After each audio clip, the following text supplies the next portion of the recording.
We educate your people, your small business, large business, and government employees on what to look out for, what to click. And that person could become the greatest insider threat that company faces. It's just amazing. And welcome to the Security Guy and CIA Spy Pod broadcast. I am Robert Siciliano, and this is Peter Warmka. In case you don't know by now, I am the CIA spy. Hi, Robert. How are you doing?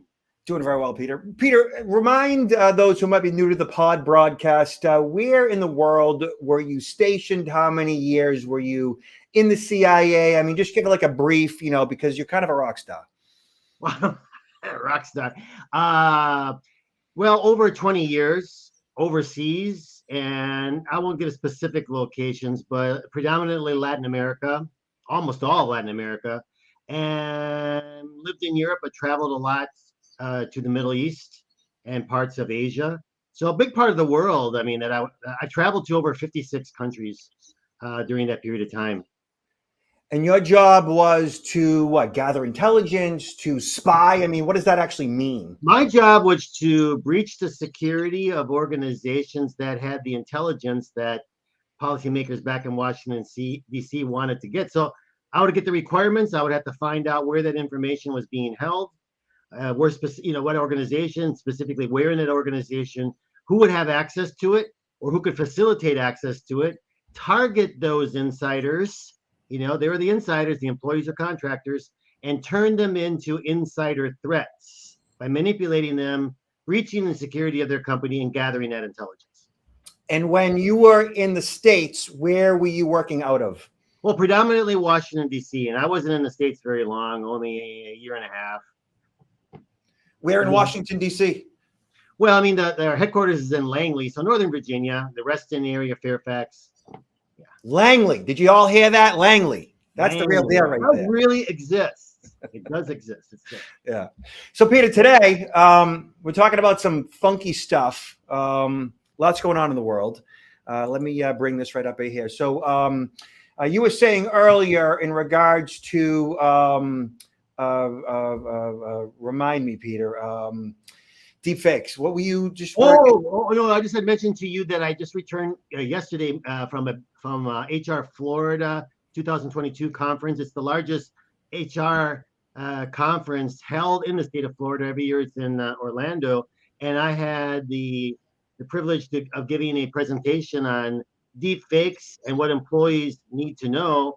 And I was just amazed. I mean, first of all, a tremendous interest, but amazed that such a little of an understanding regarding deepfakes. So many people were not aware. I gave examples, and people were like, awestruck, and I explained in great detail, some of the positive benefits, but a lot of the really detrimental when it's used for deception. How dangerous, really, really dangerous, they can become. But at the end of the day, it's not the technology that's evil. Okay. Technology is neither good nor evil. It's the intent of the user. So this is just taking a lot of these scams and human hacking to a higher level. Yeah. Fix. Speaking of technology and the intent of the user, first we're going to talk about, dick pics. Oh my gosh. Where are we going with this? Yeah. So Vice brings attention to creeps airdropping dick pics is the latest air travel nightmare. So I couldn't pass this one up, Peter, because, it just is another example of just how technology is used and abused and just how weird people are. So a recent TikTok video featured an exasperated pilot threatening to ground a Southwest flight to Mexico unless a passenger stopped airdropping nudes. It was the second known cyber flashing flight incident this summer.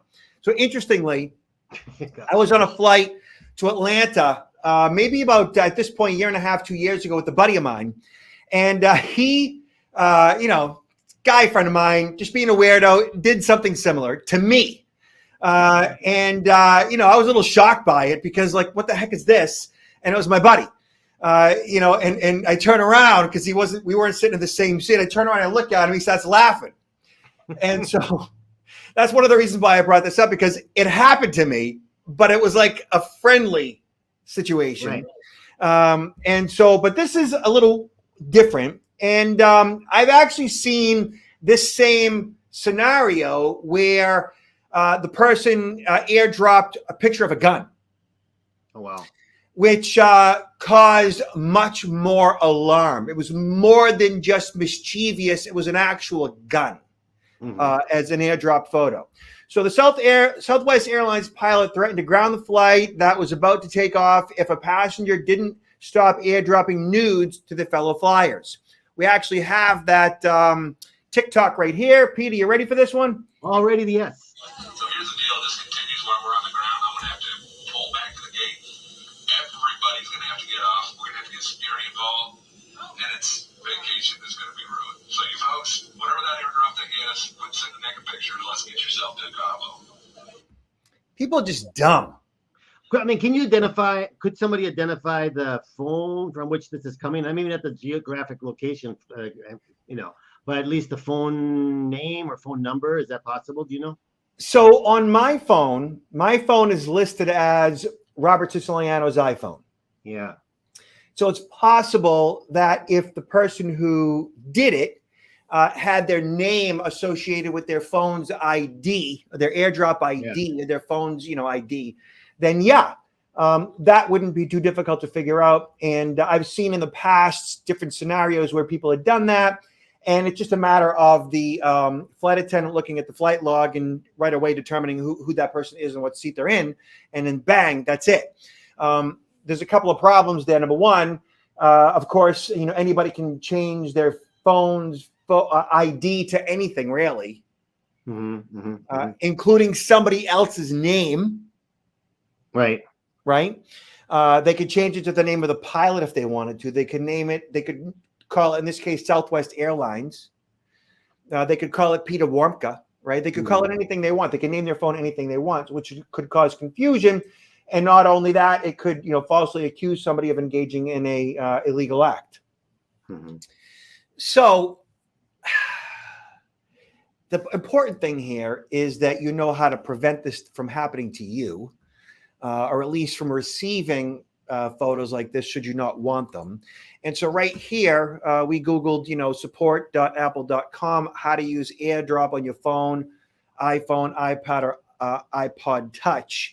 And it talks about how it works, how to use it, and essentially how to prevent it from happening, or how to access it, how to adjust the settings. So really, you should set up your phone so that you only receive airdrops from people in your contacts menu. Yes, that's a good point. Can you share again where you found this? Yeah. So really, all you have to Google, right here, it's if you actually just search how to use AirDrop on your iPhone, iPad, or iPod Touch, and you go to Control C, and then just Google it. And then bang, on the very first page of search, you see support.apple.com, how to use AirDrop on your iPhone, right? Yeah. And there it is. Some people know, I mean, there's a few people that know this really well, but there's other people that, when you talk about AirDrop, they say, well, how do you exactly do that? So I think there's a lot of people that could really benefit by reading this article. Important, no question. And also this, of course, will be in the show notes. Yeah. Right. So the initial article in Vice and right here. So I suggest everybody set up your mobile device so that, of course, if you have an iPhone, I'm not really sure how things work on Android because I don't do Android. Other than that, you should set it up so that you only get airdrops from people who matter, or at least, are close to you, generally in your contacts. And I can assure you that you will not receive these types of pics from either myself or Robert. Okay? Definitely not from me. It's a disclaimer. And I'm not even going to do it as a joke because you just never know. I mean, things can go south, things go wrong. You end up hitting a button where everybody gets it. And, that's not even a good, especially on a plane or in a public area, because this is if it's a gun, right, that could feel like a terrorist threat. Exactly. Yeah, exactly. So Peter, protocol talks about you just hired a deep fake. Get ready for the rise of the imposter employee. We talked earlier or in previous podcasts about how the FBI had sent out a warning in this regard. New technology plus the pandemic remote work trend is helping fraudsters use someone else's identity to get a job. So here, Before COVID, job interviews took place in person and new hires worked in the office for the most part. But with remote work came increased remote hiring, from the job application to onboarding and everything in between. So the FBI is concerned, and you should be too. Lies, spies, and deepfake video. Companies have been increasingly complaining to the FBI about prospective employees using real-time and deepfake videos and deepfake audio for remote interviews, along with personally identifiable information, PII, like names, addresses, social security numbers, email addresses, mobile phones, to land jobs at American companies. One place they're likely getting the PII is through posting fake job openings, which enables them to harvest job candidate information, resumes, and more, according to the FBI. Think about that, right? That's pretty smart and simple. Deepfake video sound advances. It sounds advanced, but shady job candidates don't need exotic or expensive hardware or software to impersonate someone on a live video call. Only a photo of the person. Consumer products like Expression Camera enables fraudsters to upload someone's picture and use their face during a live video interview. So protocol is giving you like an idea of how to do it, so I guess we have to. Yeah, the FBI came out with the PSA, and that was in June, and they were saying that it's not only criminal groups, fraudsters, but even some state actors. I think they specifically highlighted the North Korean government, because where they were really targeting, at least the North Koreans, were individuals that were postings for looking for people with IT backgrounds. So you can imagine being able to get a position and not ever having to physically present yourself for an interview, but interviewing online, right? And being able to fake that and working remote. So you're not even coming into the office, and the company can end up hiring somebody that has not only access to the IT network, but probably privileged access. And that person could become the greatest insider threat that company faces. It's just amazing. And people at the conference yesterday were just like appalled by this too, because some of them do have, hiring functions. And so they were like, I had never heard of this before. So it's there's some things, I think this article even maybe highlights some of the things they might want to consider doing. First of all, I would say, don't hire someone that you haven't really met in person, especially for these positions that are like IT and other positions where an individual might have privileged access to information. You might really want to bring that person in for the interview versus hiring them on, interviewing them online. Yeah. This article does mention the North Korea issue that you spoke to, and it does provide, it looks like, at least 8 or 10 different tips in regards to preventing this from happening to your organization. Hiring somebody as an IT director, some type of an admin that has administrative controls to certain parts of the network that could allow or facilitate them to go deeper to get sensitive information for espionage, whether it's a corporation or a government agency. So include real identity verification before hiring. Make sure identity matches background screening. Don't assume your background provider is verifying identity either. Right. Asking for a driver's license or a passport can lead to a discrimination lawsuit. If the candidate isn't hired, they can claim discrimination based on age, health, or country of birth. Requesting this information only after you're certain you'll hire. That's something to keep into consideration. You definitely, HR and legal counsel needs to be involved in this process because it's murky. Right. Know the law in your state if you're in to find out what's allowed in terms of biometric data collection and so on. So for all of you small, medium, large businesses out there, for your HR people and your legal, this is definitely something you want to dig deeper into, because it's obvious that this problem is only going to get worse. And it's going to definitely affect organizations that have, sensitive information on file. Yeah, it's kind of interesting. Criminals don't have to abide or follow the law. To the contrary, they're criminals because they don't abide by the law. But everything that's being done or utilized to make us in a safer environment to mitigate these types of risks, we have to be very careful in following the letter of the law, because especially in the case of hiring, as you just mentioned, Robert, there's a lot of considerations, legalities. Okay. So Security Boulevard talks about how to protect your small business from personalized attacks. I'm going to need my glasses for this one. So SMBs are increasingly targets of cyber attacks and often financially devastated by a single successful attack.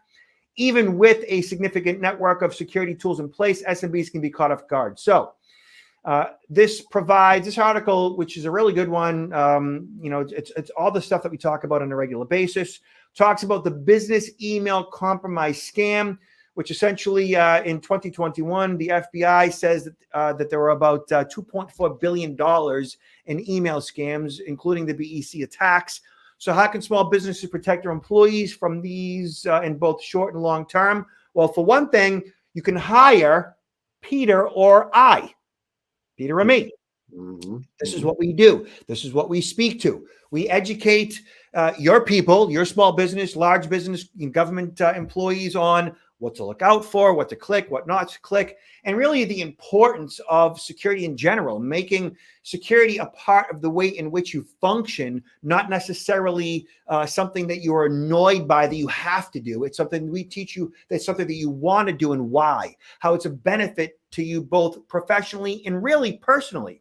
And once you understand how to protect yourself personally, and that's one of the things we both teach, you are in a much better position to do your job effectively because you begin to care more about security, because you understand more and its benefits to you both personally and professionally. Right, Peter? Can you go into a little bit about, because I'm sure there's some people in the audience that don't really know what a BEC scam is all about or what it means. So business email compromise scam. So essentially, it's when you, as an employee, you could be a frontline employee, you could be a manager, you could be a supervisor, or often a company executive, an officer, right, receive an email that is designed to get you to perform an action, to divulge sensitive information, generally to provide usernames and passcodes. Or the BEC will pose as a company executive communicating with employees, and as a company executive, say the CEO, the email is posing as the CEO, and then it sends it off to all the employees, getting them to do something, to click a link, to provide access, to provide information, to provide or get passwords, and so forth. Okay. So as the executive in the company, CEO, COO, CTO, CIO, and so on, if your identity is compromised or your email is being used to send out mass emails to all of your employees or coworkers, those coworkers or employees are likely to engage in whatever it is that you're saying because you're the boss. Yeah, I'd like to add to that sometimes it's targeted specifically, impersonating the boss, sending instructions to a specific individual who can actually issue or undertake a wire transfer. And so there's a lot of times when money is sent out of an account, and maybe the individual who receives that email, recognizes that name as being a client or a vendor, which we do make those payments, but the account number has been changed so that the money is actually going to a fraudulent account. And I want to bring up another variation of this, which is starting to take hold because we talk about deepfakes. In a typical BEC scam, we're talking about email, using email as a mode of channel of communication. With deepfakes right now, what we're seeing is using phishing, targeting using phishing, meaning using the telephone. Okay, so you get someone that's impersonating the boss who calls the employee, and they can use a caller ID, spoof the caller ID to show that it's the boss's phone number, and then deepfake the voice. You can deepfake the voice practically instantaneous, voice cloning. And so when that person picks up that phone, sees the telephone number of the boss, they will also hear the boss's voice that is being utilized by the fraudster. And there's been a few of these cases already. I don't know, you heard this one back in 2020. It was a bank manager in Hong Kong who had a lot of really important clients. And one of them was from the UAE. When the phone rang, he saw the telephone number of this UAE client. And then when he picked it up, it was the voice of the client who requested $35 million transfers to cover various acquisitions. And even to further substantiate that, there were some emails created to show that between the client and the client's attorney, they were talking about these acquisitions. So the recipient of this call, the bank manager, yeah, he sent that $35 million out. And you can imagine what the client thought later on when they saw this missing money. It resulted in a big international investigation by the UAE authorities. Over 17 people were identified in the scam. And like most cases, the money, you don't find the money. The money's gone, but they did uncover $400,000 deposit in the Centennial Bank in the United States. But this is a growing problem. So they used a number of social engineering scams, cons, to convince the victim in this case to wire the money. So they used phishing emails, right? So they in some way, shape, or form, they broke into a network. They got access to email, compromised usernames and passcodes, sent off communications posing as, right? Mm-hmm. Getting the employee to act to engage. And then from there, they utilized caller ID spoofing. Yes. Where they made the phone call seem like it was coming from, the actual person, mm-hmm. right? And then they used deepfake audio, in this case, impersonating the voice of the actual. Yeah. It's so easy to do. I mean, maybe in a future episode, I can even show you a video of how this works. It's just, it's amazing. Yeah. It's amazing. That really is amazing. I mean, with that level of coordination, that level of sophistication revolving around that scam for a $35 million transfer of funds, whatever it might be, you can see how it's well worth the time and effort. And the tools that they're using to engage in this level of fraud are pretty easy. Yeah, some of these are not even, some of them, they don't even invest any money. It's just like almost free. Yeah. Yeah. All right, Peter. So we are almost wrapping up here. Let me show you something that is just crazy to me. And you might be like, oh, well, that's kind of different. That's not necessarily personal security or identity theft protection or even digital literacy, but it's safety, it's life safety. And it happened right outside my backyard, right outside my window.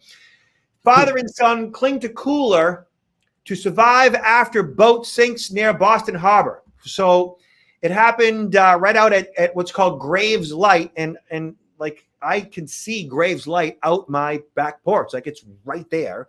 I go out there all the time in my own boat. So Peter, let's just check this out. So what happened basically was that these are lobstermen. The father, I think, was in his 70s. The son was in his late 20s. And their boat got caught up in their lines because lobstermen, they're pulling traps and they have lines, like half-inch, line. And probably their propeller got stuck. They have like an inboard, outboard.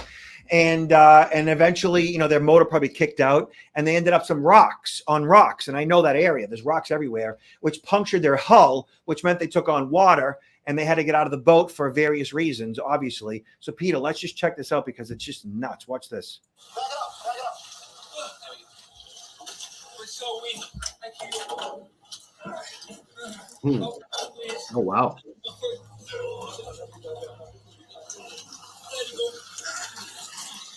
Give me your hold on. Just keep on the other hand. Let your leg go.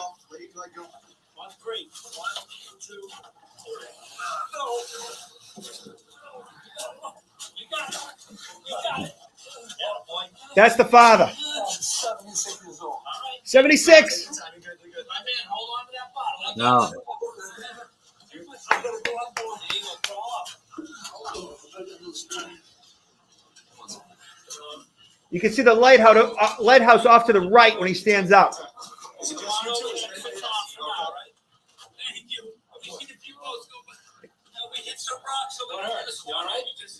Looks like fortunately this is Yeah, to the ending right, well. yeah. This is ending well, fortunately. Wow. Look at you, a life jacket on, you had a safety ring, and a cooler.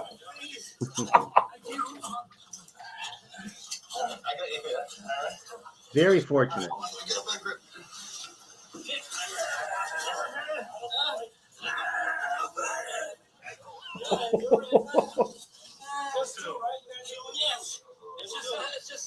Just you two. Look, see the lighthouse off to the right? Yeah, that's Graves.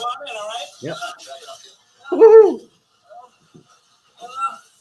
I'm gonna shoot my men and have the MS look at it. That's awesome. Yeah, it is. Oh man. So yeah, that happened right outside, right in my backyard, basically. And we go out there all the time. And, I sent that off to my family. They're like, wow. I mean, so I am a mariner. I am also a U.S. Coast Guard Auxiliary. And my girls are, we went on the boat at this point 23 times this season. It's been a great summer. And my girls are 13 and 16. They wear life jackets.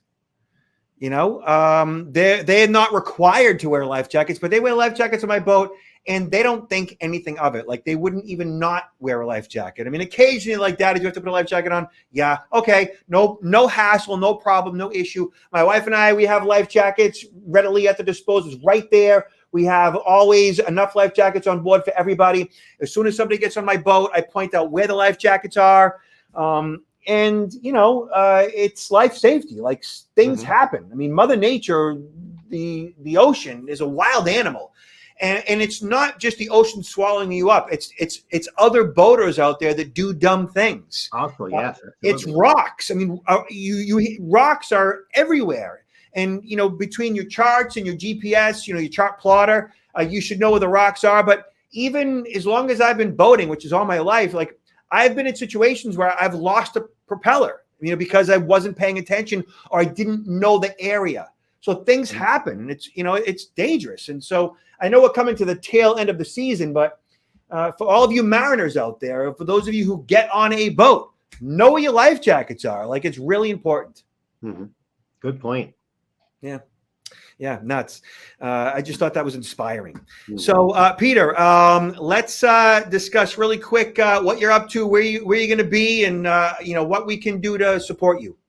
Well, actually, things are really picking up. It's getting crazy over those last couple of weeks. The number of events that I'm going to be participating in, some major conferences, as well as training events for clients. And I just want to plug it, throw it out there. It's going to be hard for the rest of this year, but if people are interested in actually contacting me for presentations or training regarding to the dangers of human hacking and how to protect yourself and your organization from these attempts at breaching your security by external threat actors, I can do whether it's a 1 hour webinar or even an 8-hour in-person workshop. The full gamut.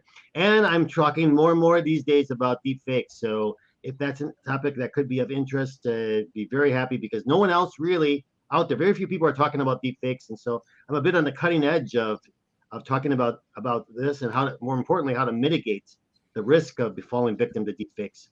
And check Peter out at counterintelligence-institute.com and check out his book, Peter Warmka, Confessions of a CIA Spy, The Art of Human Hacking. You can see me and my team online at protectnowllc.com. And also check out our e-learning, our CSI Protection Certification Program. We provide phishing simulation training. We also have a virtual CISO on staff. A team actually that can remotely assess your network's vulnerabilities and patch them up as well. And check out our email checker and our password checker to determine whether or not your email and or your passwords are at risk. So, Peter, last words. Stay safe out there, especially if you're boating, and always watch out for those fraudsters. All right? Yeah. And be nice to each other. Thank you so much, Peter. Thank you.